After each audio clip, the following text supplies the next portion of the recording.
Okay, here's the RTR motor.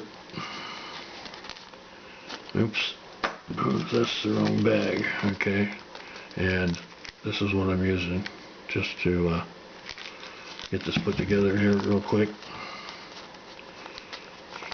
Pretty simple, actually. The instructions that come with it, I'll fill you in just as much as this will. Okay, I put an extra in here because I got a customer that's got a club. They're going to use this to work on their locomotives. So, well, here's the thing. See, I always talk about there's a gap. The gap between the flywheel and the motor. Trying to do this far enough away from the camera that you can see without it being blurred. Okay. Now, just take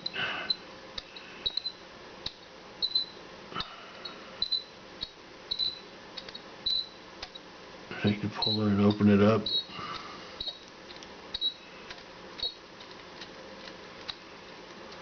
All the way.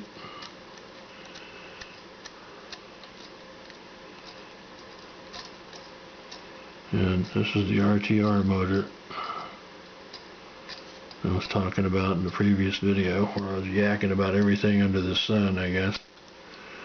So it's got the it's going to show up on camera, but it's, if I get it in the right direction here, I think it's right there. Yeah, you can barely make it out, I guess. I don't know if I hold it the right way. Yeah, I'm not a cinematographer by any means. So anyway, put your washer, your gap there between the motor and it might be kind of tight because some are tighter than others. I guess they just don't get it exactly perfect at the factory on every one of them, or certain models have a, there you go, get the tube down in there. They don't have the same machine doing it. So they used to have something in automotive they used to call line boring. So, you know, on motors. Anyway, so then you got to bring this down, get your press rod up inside of the screw here. Press right there. Get it in there.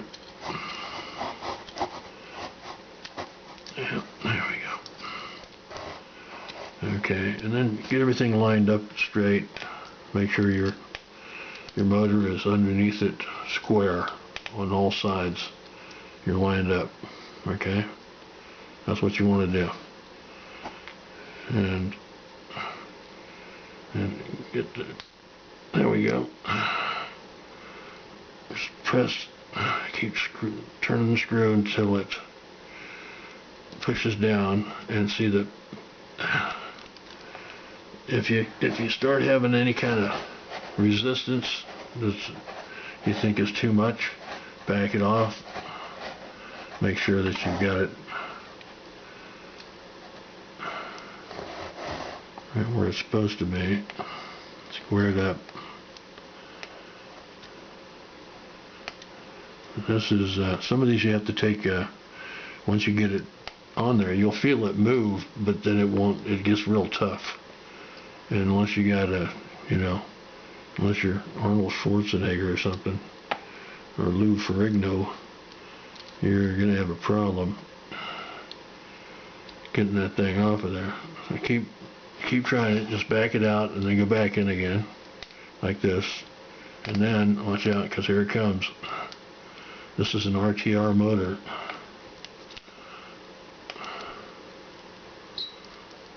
I want to make sure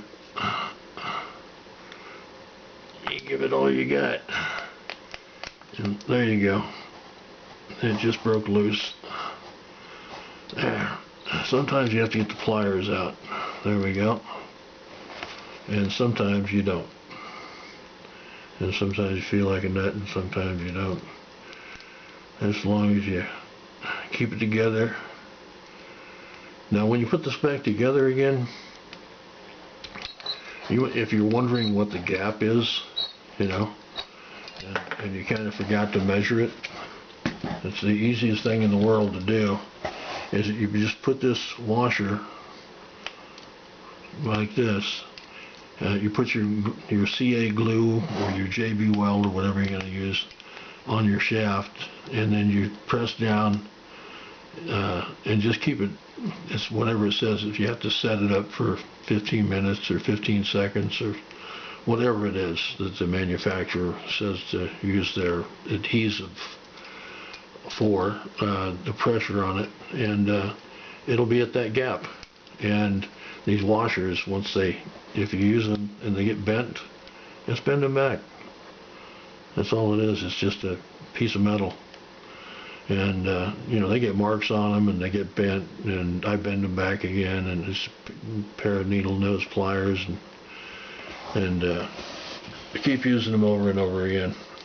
No big deal. But it's a mechanical process, and there's no way around it. You know, you're just going to have to do that.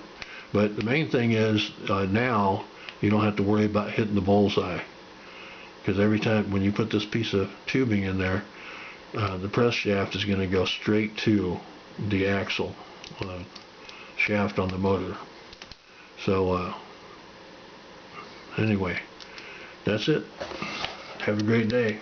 Happy modeling, and Merry Christmas.